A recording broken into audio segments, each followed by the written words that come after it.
Sejam bem-vindos a mais um estudo no canal Clamando no Deserto, Brasil Pensa. Nesse momento nós vamos falar sobre a Bíblia e Enuma Elish, a questão da criação do mundo. Que Deus nos abençoe. Logo mais nós iniciamos com uma oração, possamos ter uma boa análise. Obrigado a Deus por tudo que nos tem dado. Venha estar conosco em todos os momentos, livres de todos os males. Em nome de Jesus. Amém. Então vamos lá. Vamos pegar aqui primeiro a visão da inteligência artificial. O Enuma Elish é um épico babilônio da criação, que narra o triunfo do deus Marduk sobre o caos, Tiamat, criando o cosmos com seu corpo. Embora compartilhe semelhanças estruturais com Gênesis, caos primordial, separação das águas, difere fundamentalmente ao ser politeísta e violento, enquanto a Bíblia é monoteísta e cria pela palavra de Deus. Né? Então, aqui nós vamos deixar marcada essa parte. É interessante que a ordem sobressai em relação ao caos por meio de seres inteligentes. Então, veja,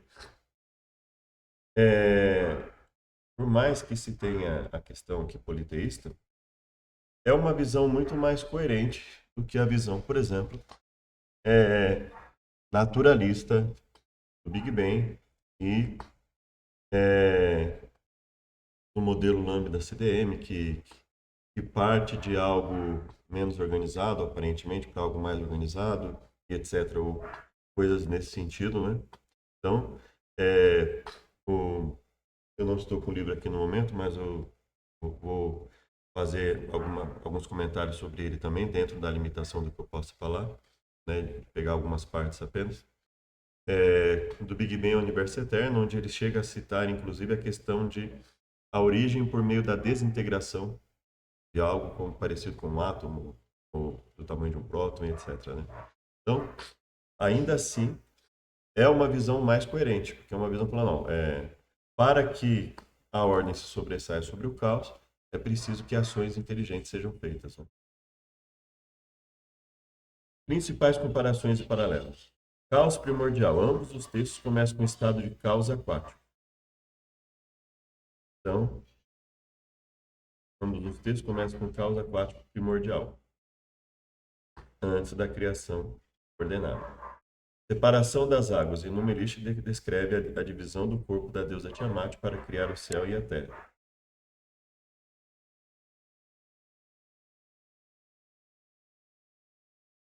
Paralelo à separação das águas superiores e inferiores. Veja, a Bíblia, ela coloca simplesmente que um ser inteligente foi lá e fez isso. Né? Ele não precisou dividir o corpo de Deus alguma, mas veja, o Enuma Elish também descreve isso como algo que parte de uma inteligência já existente. Né?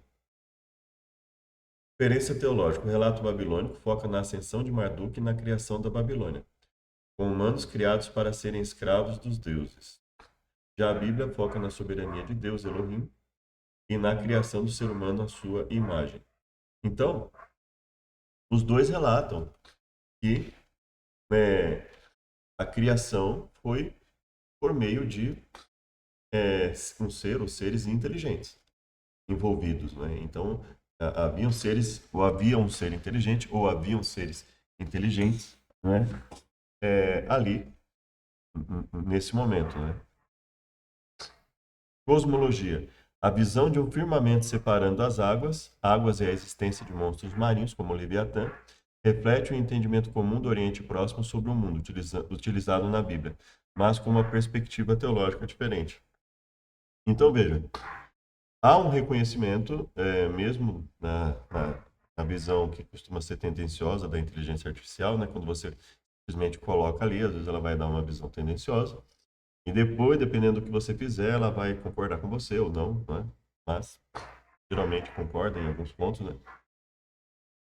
Então vamos lá, o contexto e diferenças. Vamos ver o que a Yara está colocando aqui. O Enuma Elish era recitado no festival de Ano Novo em Babilônia para renovar a ordem. Então veja, mesmo na religião politeísta, havia um conceito de necessidade de ordem e que a ordem ela é resultado da inteligência, né? Enquanto Gênesis 1 apresenta a Deus como Criador Supremo, sem rivais ou necessidade de batalha contra o caos. Os paralelos poéticos na Bíblia, como em Salmos ou Jolos, sobre luta contra monstros marinhos, Tanim, sugerem um contexto cultural compartilhado de combate ao caos, que o relato de Gênesis molda para enfatizar o controle absoluto de Deus. Então, veja, Gênesis não coloca Deus como um ser que precisa, dentro do sua quantidade de poder e sabedoria, necessariamente combater contra monstros marinhos, né? Então, vamos lá. O item 2 aí já é de um site, né? Que é relacionado a respostas em Gênesis, né? Então, vamos ver. Influenciou Gênesis 1? Para justificar esse foi um material de 2024, né? Simon Turpin. Para justificar uma leitura figurativa ou parcialmente figurativa de Gênesis 1, que é o que muitas pessoas precisam fazer quando elas vão dar uma interpretação diferente do que está em Gênesis, elas precisam impor algo que não está lá, que é uma leitura figurativa de Gênesis, né? Gênesis 1. Os evolucionistas teístas utilizam outros relatos da criação do Antigo Oriente Próximo. Então, veja, o que eles colocam? Basicamente, os evolucionistas teístas, eles, de certa forma, eles precisam diminuir o texto bíblico, meio que dizendo que, na realidade, não seria necessariamente talvez algo inspirado por Deus, mas o desenvolvimento teológico de um povo, e aí Deus foi aparecendo, e existe a questão aí muitas vezes no mundo cristão de que houve um crescimento do conhecimento, mesmo quando esse crescimento do conhecimento teológico, né, que é uma revelação progressiva, mesmo quando essa revelação progressiva ela contradiga uma revelação anterior. Então, existem esses problemas, né? Mas eles utilizam outros relatos da criação do Antigo Oriente Próximo. Ou seja, há um reconhecimento, de qualquer forma, há um reconhecimento de que existe alguma semelhança, às vezes ela pode existir mesmo, às vezes ela pode ser extrapolada para chegar a uma conclusão, mas que existe realmente um reconhecimento de que há um padrão de semelhança, de alguma semelhança, o que não é surpresa alguma, porque se a Bíblia ela diz que Deus interage com o ser humano desde Adão e Eva, desde o primeiro casal existente no mundo, é de se esperar que outros povos tenham relatos, né, a respeito de algum tipo de interação, né? E aí, evidentemente, se você tem um povo que quer se aproximar desse ser e quer fazer a vontade dele, esse povo vai falar, colocando pontos que exaltem esse ser de alguma forma, como um ser que tem uma coerência. Se você tem um grupo de pessoas que não quer efetivamente, não tem interesse em seguir esse ser, que se rebela contra esse ser, evidentemente esse povo vai colocar como vítima e colocar esse ser como um ser que é prejudicial. Existe também a questão de que, quando nós olhamos para o livro de Jó e vemos que o ser que criou tudo, Deus eterno, ele permite que um ser se oponha a ele, haja no planeta, é possível que esse ser, inclusive, tenha feito uma série de coisas ruins no planeta e colocado isso inclusive, para dar uma visão distorcida desse ser que cria. Então, nós temos essas possibilidades e a Bíblia permite essas considerações, né? Um desses relatos é o mito da criação mesopotâmico Enuma Elish. Os pontos de semelhança supostamente demonstram uma visão de mundo conceitual compartilhada entre Gênesis 1 e Enuma Elish. Veja, eu não digo que eles vão demonstrar, né? Mas que efetivamente vai haver Pode haver, sim, algum paralelo, né? Mesmo que a gente entenda Enumelis como uma visão distorcida de Deus, justamente porque é de se esperar que esses povos venham comentar sobre o que acontecia com eles. E isso mostra que entidades espirituais já atuavam ali, de alguma forma, né? Fosse a própria entidade divina, fossem as entidades opostas a Deus, atuando de alguma forma, né? Permite que os evolucionistas tenham argumento que Gênesis 1 é meramente uma verdade teológica, não um fato histórico. E aí é uma coisa muito difícil, né? Então veja, é uma verdade teológica, mas não é um fato histórico. Então, basicamente, o que eles estão querendo colocar é que, pô, não foi bem assim, né? O que aconteceu. Ali é só para espiritualizar alguma coisa e trazer uma verdade teológica, né? Que é o enfraquecimento do livro, né? Enumelist, em 1849, Austin Henry Layard descobriu um antigo mito de criação mesopotâmico na biblioteca de Assurbanipal, em Nínive, atual Iraque. O mito foi chamado de Enumelish, quando no alto, e as 7 tábuas contendo o mito da criação, escritas em cuneiforme, foram traduzidas em 1876. Essa tradução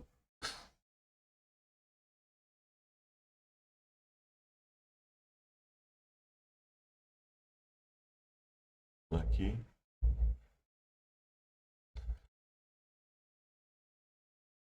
Essa tradução levou inicialmente os estudiosos críticos a concluir que o relato da criação em Gênesis 1 dependia do Enumelish. Semelhante a outros mitos pagãos do Antigo Oriente Próximo, o Enumelish apresenta a pré-existência da matéria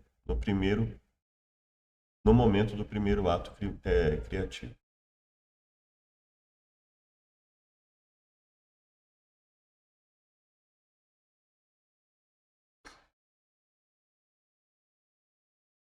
Quando o céu lá em cima ainda não tinha nome, o terreno firme abaixo não havia sido mencionado pelo nome, nada além do primordial Apsu, seu progenitor. E Mumut Amat, aquela que o gerou a todos, suas águas se misturando como um único corpo. Nenhuma cabana de junco havia sido coberta com esteiras, nenhum pântano havia aparecido, quando nenhum deus, seja lá o que for, havia sido criado. Então veja que essa questão de nenhum deus tendo sido criado é evidente se você pensar, por exemplo, na ideia do Hasatan, Satanás, nas escrituras, é, se apresentando a outros povos, e esses povos, de repente, até pela própria rejeição a Deus, passasse a enxergar não só ele, mas entendendo que ele não seria o único a ter se rebelado, né? Assim como não há necessidade de acreditar que apenas Adão e Eva se rebelaram, né? Pode ter havido outros que se rebelaram e pode ser que eles não tenham se rebelado.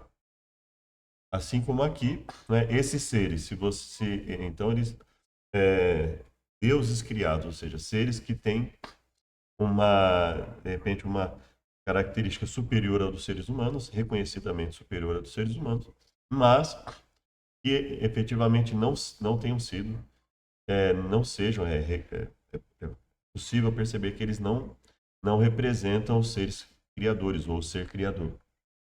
Então, eles poderiam ser entendidos como deuses ali, né? Seres intermediários entre o ser humano e o, o grande criador, por exemplo, os grandes criadores, dependendo da crença, né? Sem serem chamados pelo nome, seus destinos incertos. Foi então que os deuses foram formados dentro deles. Então aqui fala da criação desses seres, né, que são chamados de deuses e de outros seres, né? O início do Enumelish mostra o mundo como um lugar onde as águas caóticas, o deus Apsu e a deusa Tiamat, são pré-existentes e nascem da matéria eterna.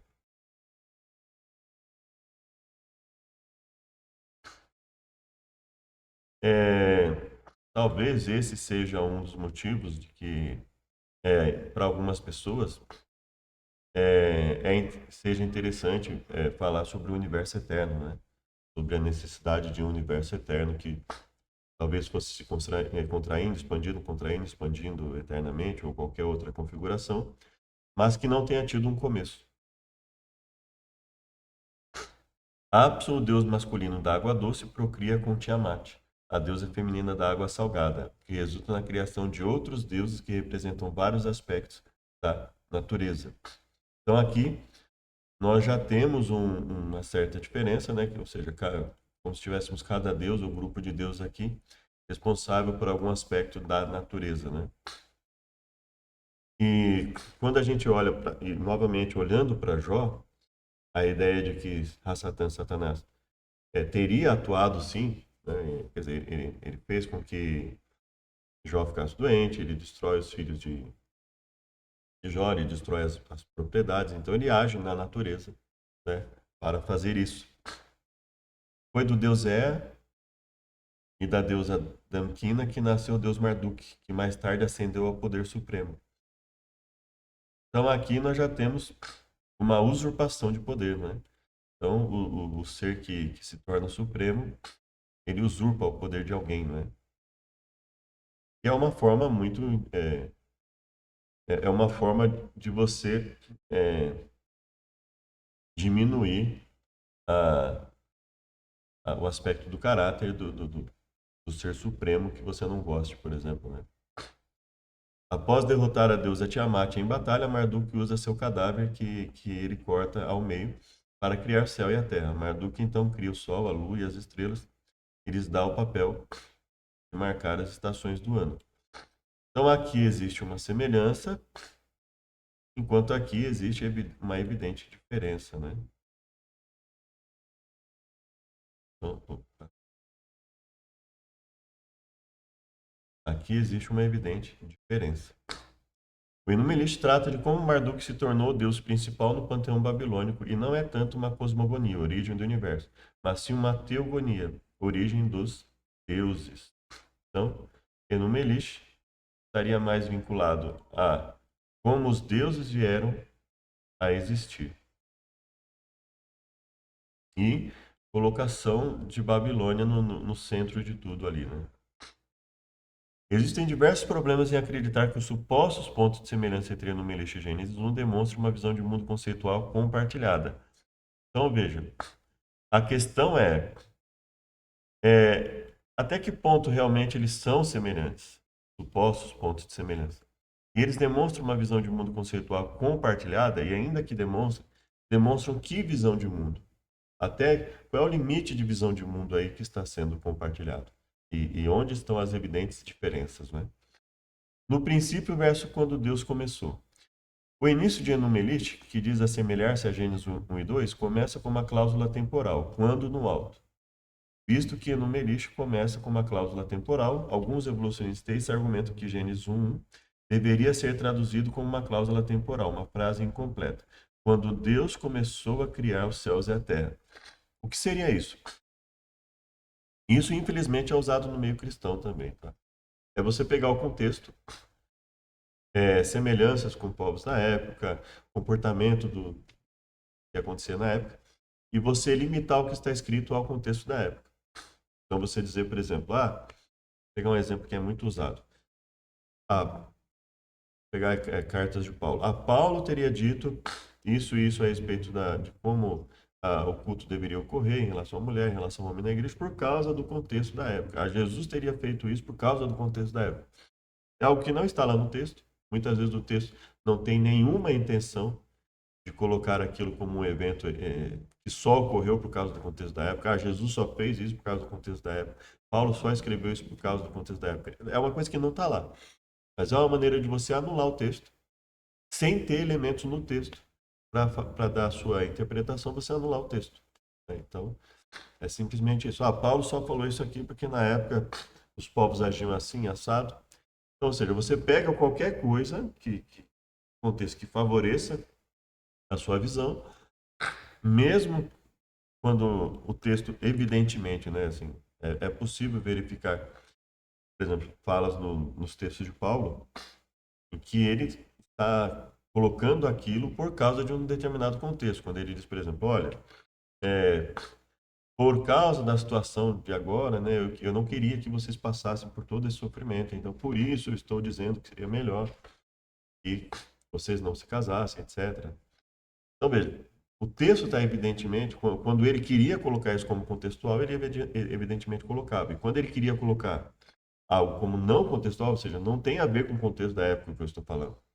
Quando ele fala, por exemplo, porque Adão foi criado primeiro, e Adão não foi, não cedeu à mentira, né? Ele não foi enganado, mas Eva, então, ou seja, ele tá colocando ali pontos que não, ele está dizendo, não é por causa do contexto da época que eu estou escrevendo isso, eu estou alegando isso porque eu entendo que existem elementos dentro da lógica bíblica que permitam essa consideração. Então, veja, e aqui nós vemos a mesma coisa. Então, porque teve um povo na época que escreveu assim, então, é, por que não entender, por que não mudar o texto bíblico, né? E tem gente que concorda com a gente, olha aqui, ó. Tem determinada tradução que pode ter traduzido dessa forma, mas essa tradução sugere, quando Deus começou a criar, ele partiu da matéria pré-existente e deixa em aberta a possibilidade de que os céus e a terra já existissem à era, isso é, bilhões de anos. Deus é apresentado transformando a terra de um estado caótico para um estado ordenado. Isso é contrário à tradução tradicional de Gênesis, que, com uma cláusula absoluta, no princípio, Deus criou os céus e a terra. Então, o máximo que se pode colocar aqui é o que representava esses céus e terra. Esses céus e terra representava tudo. Deus realmente teria criado do nada? Será que seria, haveria elementos que teriam permitido ele criar tudo exatamente do nada? Mas ainda que ele não tenha criado do nada, de onde ele, do que ele teria partido? Não é? E agora a gente sabe que muito dessa questão aqui, da questão dos bilhões de anos, tem a ver com algo que eu particularmente considero, e outros provavelmente consideram também, muito frágil. Não é? Uma série de supostas previsões com alto grau de êxito em prever coisas, quando muitas vezes esse alto grau de êxito em prever coisas não é um nível alto de previsão, é simplesmente, eles previram algo, aí aparece algo lá que eles supostamente dizem que confirma aquilo que eles previram. E aí eles vão lá e adaptam e colocam uma constante A, constante B, constante cosmológica, constante alfa, beta, gama. E aí vão colocando lá e dizem que isso é um alto poder de previsibilidade. E aí quando os elementos, as evidências mostram que aquilo teria surgido da forma como é, então eles vão dizer, não, isso aqui mas o modelo não se presta a isso. O modelo ele não tem a intenção de demonstrar isso, ele tem a intenção de demonstrar outra coisa, para justificar que o elemento não, esse elemento ele não contraria o que nós previmos. Então fica muito fácil fazer ciência, entre aspas, assim, né? Quando você tem o domínio do discurso e o consenso, é você que determina como vai ser o consenso, proibindo pessoas de falarem contra. Então, obviamente, só vai aparecer para a sociedade, só vai ser divulgado para a sociedade como científico aquilo que concorda com o seu ponto, né? Então fica muito difícil. Em Gênesis 1, a palavra Bereshit, no princípio, tem a preposição be, em, seguida do substantivo Bereshit, princípio. A palavra não possui artigo definido, é anartrosa. E, portanto, sua forma poderia ser tanto o estado absoluto quanto o construto. Há, contudo, diversas razões para crer que Bereshit está no estado absoluto, enfatizando o princípio absoluto de todas as coisas.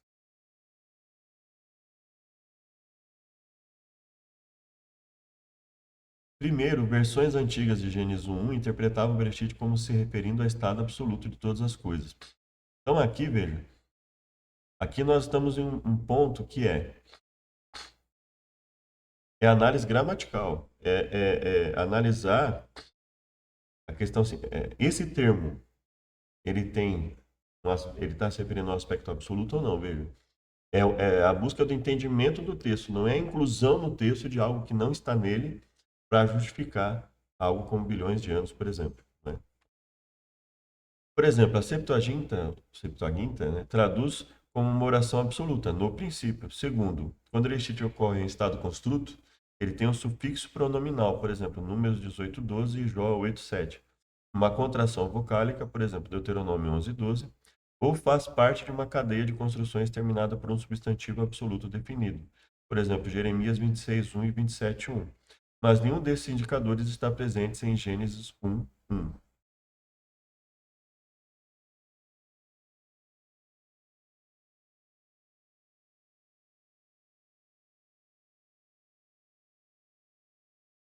Terceiro, nada em Gênesis 1 menciona o rearranjo da matéria pré-existente. Pelo contrário, implica a criação da matéria, céu e terra. Isto é, corroborado pelo ensino do Antigo e Novo Testamento de que até que Deus falasse, nada existia. A cláusula temporal inicial de Numelish não é paralela a Gênesis 1:1. O que nós temos aqui? Nós temos o texto de Gênesis falando de Deus criando as coisas rapidamente. Isso poderia até mesmo se referir à matéria como nós a conhecemos. O que havia antes, a Bíblia simplesmente não fala, né? Ainda que Bereshit, né, no princípio, criou ali, ainda que criou para não seja necessariamente criar do nada absoluto, a Bíblia não fala o que é, mas isso não significa que houvesse planetas, houvesse ah, ah, a matéria como nós a conhecemos já existente, ou que Deus tenha criado por meio de uma grande explosão ou expansão, como queiram alguns, né? Então, veja, pega-se um ponto muito limitado dentro de um verso isolado da Bíblia, uma palavra isolada ou palavras isoladas, que seria Bereshit e Bará, para se falar sobre coisas que muitas vezes a Bíblia fala realmente que, olha, ele falou e tudo se fez. Então foi basicamente isso. E a Bíblia não dá mais detalhes sobre isso. O que nós temos é que quando nós pegamos a criação nos seus 6 dias e depois do sétimo dia, nós vemos o que ali? As coisas foram rápidas. A ideia do texto é dizer que as coisas foram rápidas, que não houve necessidade de um tempo longo, tempo de bilhões de anos para que isso ocorresse, ou que ele tenha pego algo que já existisse há bilhões de anos, né? Então, ou seja, o texto não dá essa abertura, né, para essa conclusão. O que se pode dizer é, olha, talvez aqui no princípio, ou o Bará não tenha sido necessariamente um criar do nada absoluto, né? Didip contra Tiamat. Em Enumelish, a criação é resultado de uma batalha caótica entre deuses, onde Marduk derrotou Tiamat e usou seu corpo decapitado para criar o céu e impedir que a água escapasse. Então, em Enumelish, o que nós temos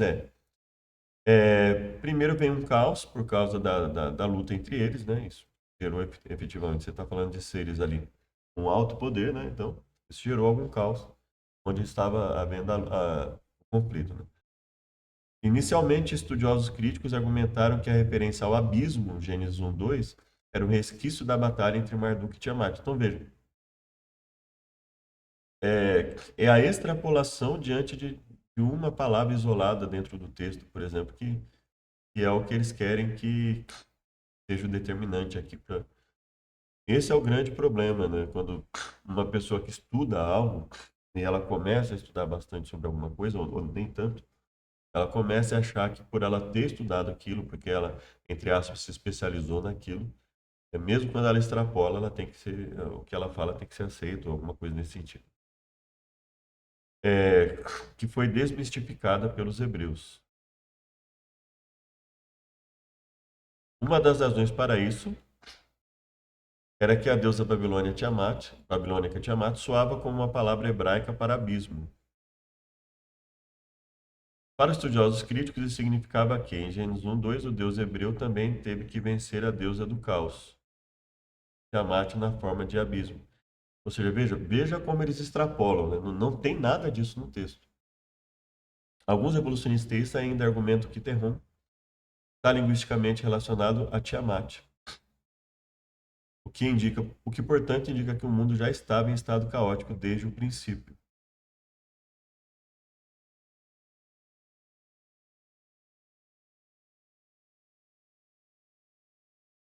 Muitos estudiosos reconhecem agora que, embora Terron e Tiamat estejam relacionados a uma raiz semítica comum, Terron não é derivado de Tiamat. A palavra hebraica abismo é um substantivo comum masculino, enquanto Tiamat é um substantivo próprio feminino.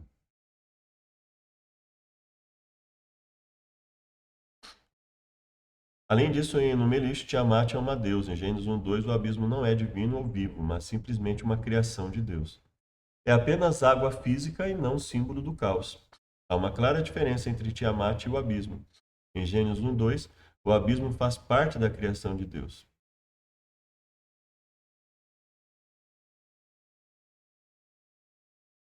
E ele moldará no mundo habitado. Gênesis 1:2-31 não trata de Deus transformando o mundo de um estado caótico para um estado ordenado, mas de Deus transformando uma terra inabitável em um lugar adequado ao homem. Por causa do pecado, Deus usará mais tarde ter abismo para destruir o mundo. Então veja que é exatamente o que os autores estão falando. Olha, o que está no texto é exatamente isso. Não tem como fugir disso. Ali não está falando de um estado caótico. Só está falando que ali é um estado de não vida para um estado que é, vai propiciando vida. A vida vai sendo desenvolvida ali, né?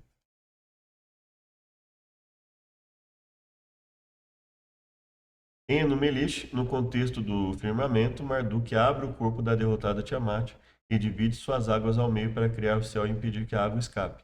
Os evolucionistas teístas acreditam que Gênesis 1:6-8 descreve o céu não como uma deusa morta, mas como uma cúpula sólida, firmamento, para manter as águas acima de onde pertence. A menção de extensão firmamento em Gênesis 1:6-8 é usada para argumentar que os antigos israelitas acreditavam em um universo de 3 níveis. Nessa visão do mundo do Antigo Oriente Próximo, o céu é visto como uma cúpula rígida, apoiada em fundações, e o mundo é visto como um disco flutuando sobre as águas, sustentado por pilares. Gênesis 1 não descreve a expansão, raquia, como uma cúpula sólida sobre a Terra. Nem a Bíblia menciona um universo de 3 níveis. Embora existam diferentes visões sobre a expansão entre criacionistas bíblicos, provavelmente é melhor considerá-la como espaço. Inclusive, se a gente for olhar, é a melhor consideração mesmo, é o espaço, é o horizonte visível ali que nós estamos falando, alguma coisa nesse sentido, né? No segundo dia da semana da criação, Deus convoca a expansão para separar as águas de cima das águas de baixo. No quarto dia, Deus colocará o sol, a lua e as estrelas na expansão. Portanto, a expansão é muito provavelmente o espaço, e as águas de cima possivelmente ainda estão no limite do espaço. A expansão sobre a qual os pássaros voam é provavelmente o céu ou a atmosfera. As águas de baixo da extensão são os mares, onde vivem as criaturas aquáticas. Em Numerish, o firmamento surge por meio da violência, enquanto Deus cria a expansão pela palavra.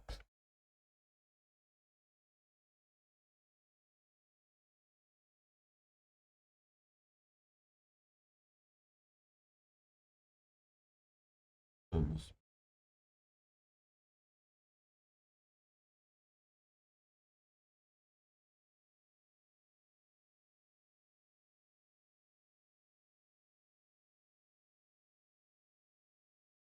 Além disso, quando a Bíblia fala janelas do céu e colunas da terra, está usando linguagem metafórica. Isso nós vamos ver, por exemplo, quando Deus fala para Adão, no suor do teu rosto comerás o teu pão. Ele está usando uma linguagem, vamos dizer, poética, para falar de algo que é literal, né? Quando a pessoa vai, a pessoa entende ali o que o texto está querendo dizer de forma literal, não tem nenhum simbolismo ali, né? As janelas do céu são mencionadas 2 vezes no relato do dilúvio e são metáforas da provisão de chuva por Deus, vinda das nuvens. Os escritores da Bíblia sabiam que a chuva vinha das nuvens. A expressão coluna da terra, céu, encontrada em passagens poéticas da Bíblia, também usa metáforas para descrever coisas, isto é, a estabilidade da terra. Os antigos israelitas não eram pessoas ignorantes, mas tinham conhecimento ou compreensão revelada do mundo. E ele usa Jó 26, 7-10 para complementar o que ele está falando, né? Então, aqui o firmamento, que seria efetivamente melhor traduzido como expansão, né?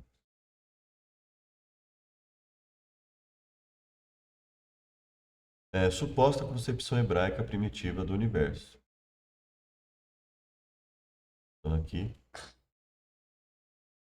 Infelizmente, tem muita gente que vai usar, né? Então a pessoa fala, por que que a Bíblia fala que a Terra é plana? Por quê? Porque determinada Bíblia tinha essa descrição. Não, mas isso aqui está descrevendo no máximo o que as pessoas que fizeram a Bíblia acreditavam, e não o que o texto bíblico está dizendo, né?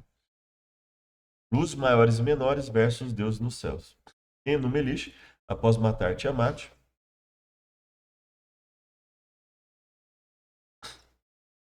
atribu Marduk atribuiu ao Sol, Lua e às estrelas o papel de marcar as estações, anos, meses e as semanas.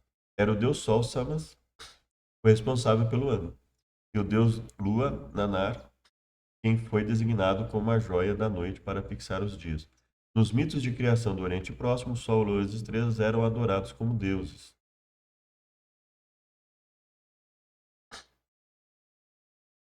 Mas essa é a questão, né, que está sendo colocada, no fato de eles terem sido colocados para marcar as estações, né? Em Gênesis 1, Deus chama a reunião das águas, dos mares e da terra, seca de terra, mas não menciona o sol e nem a lua. Eles são reconhecidos juntos como os dois grandes luminares e individualmente como o luminar maior e menor. O fato de Moisés não mencionar o sol nem a lua indica que eles não são deuses. Deus está comunicando aos israelitas que eles podem ter ouvido dizer que os luminares eram deuses, mas não devem adorá-los e nem temê-los. É uma advertência ao povo de Israel para que não pense que os corpos celestes são deuses. Por quê? Porque Deus não está apenas advertindo contra a idolatria, mas também rejeitando e refutando o mito contra a história. O povo de Israel sabia que o sol, a lua e as estrelas eram coisas criadas e não deviam ser adoradas. Além disso, Deus colocou o sol, a lua e a lua nos céus para ajudar o homem, para dar luz à terra.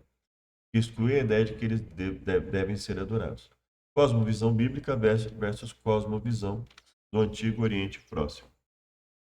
Os evolucionistas argumentam que, como a Gênesis foi escrita em um contexto do Antigo Oriente Próximo, a visão do mundo conceitual se reflete em Gênesis 1:21. Significa que Gênesis 1 é apenas mais um mito cosmogônico do Antigo Oriente Próximo e tem como objetivo explicar como o mundo foi ordenado e não como ele se originou. Então, essa é a intenção deles, né? O problema dessa visão é que ela minimiza o papel de Deus na inspiração das Escrituras. Como texto inspirado, Gênesis 1 não apenas nos fornece um relato histórico e cronológico verdadeiro da criação, mas, ao mesmo tempo, refuta todos os outros mitos pagãos do Antigo Oriente Próximo, referentes à criação do mundo, isto é, egípcios, cananeus, mesopotâmicos. Isso faz sentido, visto que Moisés, a quem o Espírito Santo inspirou a escrever a Torá, foi instruído em toda a sabedoria dos egípcios. Moisés estaria familiarizado com a literatura do Antigo Oriente Próximo e, portanto, seria capaz de refutar o mito com a história.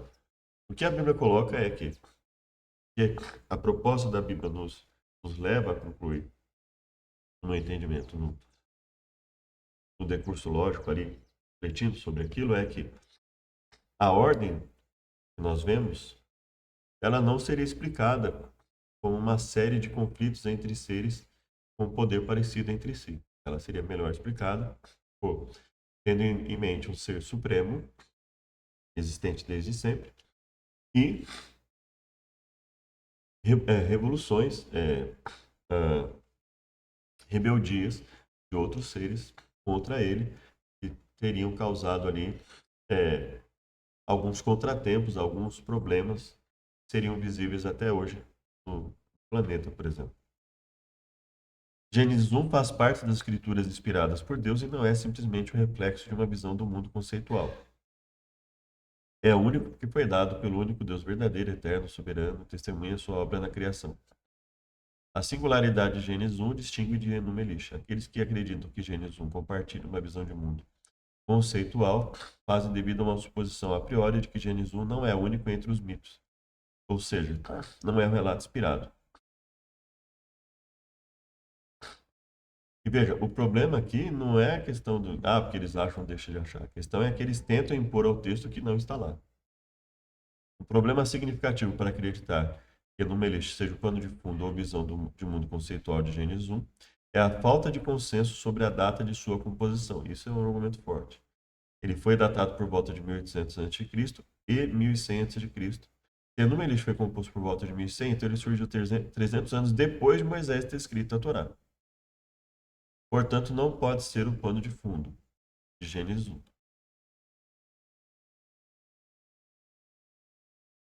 Enuma Elish é muito provavelmente uma versão distorcida do evento original da criação, transmitida entre as nações incrédulas após a Torre de Babel corrompida e distorcida ao longo do tempo. Uma questão interessante é que, se a gente pegar a versão escrita de Moisés, Deus fala nas escrituras que os outros povos o enfadaram, etc. Então é evidente que se esses povos enfadaram a Deus, eles não tinham a intenção de obedecer a Deus. Em nenhum momento a Bíblia está dizendo que os outros povos, que Deus não se importou com os outros povos, não. O que Deus vai apontar ali é que ele, quando ele fala que os outros povos enfadaram, ele está dizendo ali que, ou seja, foi dada a chance aos outros povos e eles rejeitaram. E é como se Deus estivesse dizendo, espero que vocês não rejeitem, que mesmo havendo rebeldias aqui, haja remanescentes aqui, aceitando o que eu vou colocar. E que vocês sejam, mesmo que não todos, mas que vocês sejam exemplo para os outros povos. Essa era a proposta de Deus. A gente vê desde Adão e Eva, passando ali por Sete, passando por Abel, né? Primeiramente Abel, Sete, depois nós vemos Noé, nós vemos Abraão, etc. E Deus, ele não, ele está em busca de pessoas que querem obedecê-lo. Ele não simplesmente selecionou ali qualquer nação e falou, não, a partir de agora vocês, só vocês, e eu não quero mais saber de ninguém, vai todo mundo viver de outra forma. Não é isso que a Bíblia coloca. Isso é uma visão que foi criada por alguns intérpretes que não está lá nas Escrituras, né?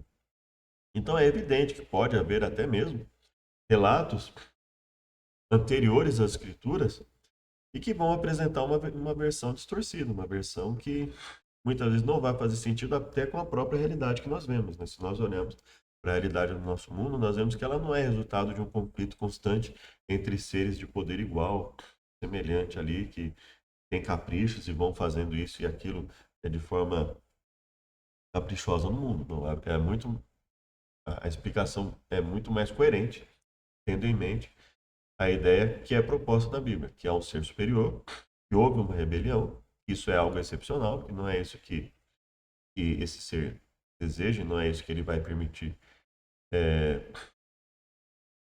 eternamente, vamos dizer assim, que isso é algo excepcional dentro da eternidade, que é proposta, né, para esses seres, e ele está no controle. E, nos mostra a coerência de ver a, as leis que existem, que regem o planeta e supostamente até o que foi visto até no universo longínquo, né? Elas vão mostrar para a gente que faz muito mais sentido a ideia bíblica, né?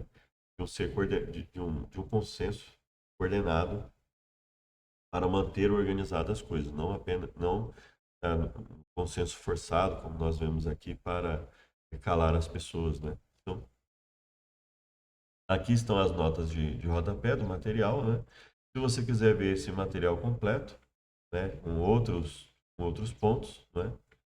Então, posteriormente eu vou ver se consigo fazer também a partir do item 13 e outros itens, né? E se você quiser, você tem aqui em Clamando no Deserto.com.br 2026/03 a Bíblia e Enuma Elish, Criação do Mundo, tá? Então aí tem tudo que eu busquei, tudo que eu coloquei aqui, se você quiser analisar, né? E puder colaborar conosco, pode curtir, compartilhar, né? Se inscrever no canal e nos ajudar a divulgar aí alguns contrapontos. Deus nos abençoe.